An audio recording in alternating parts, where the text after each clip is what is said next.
Don't think they realise we're living in an area where people can't afford things.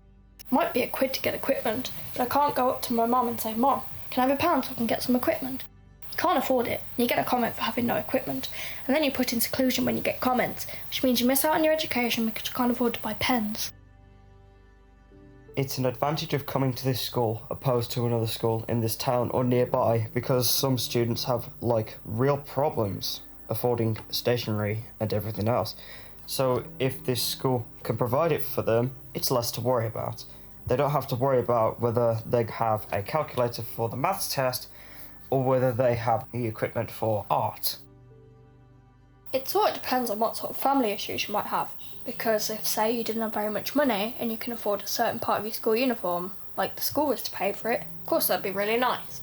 But maybe the school could let you off for wearing a different colour pair of shoes or a slightly faded colour trousers.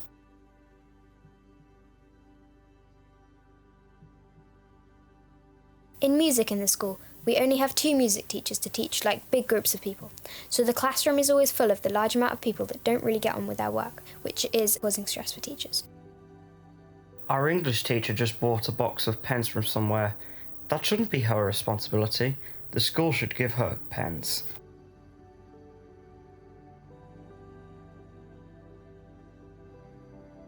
They need to make sure that the person that's on Pupil Premium, that they know that it's not a bad thing and it's not like they're lower than everyone else. I feel like Pupil Premium should be explained to parents as well, right? Because when I first told my parents why, they saw it as a really negative thing. They thought they were judging them.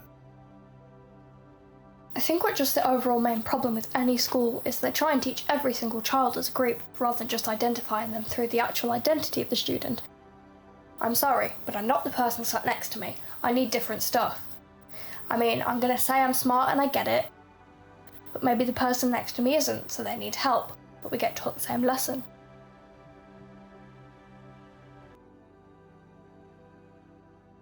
I think that people who have behavioural issues, they shouldn't be treated like something special, because I get that some people do need that extra support because they have issues that causes the anger.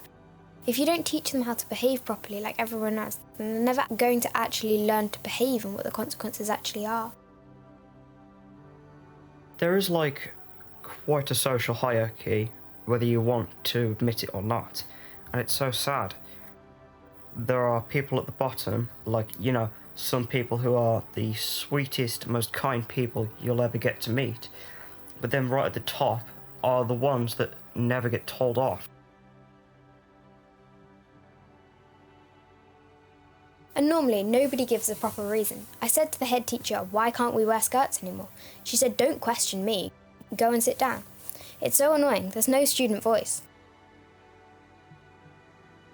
There's lots of opportunities, student voice, the school council's in each group, so we talk about our personal issues, and the teachers do their best to make a difference.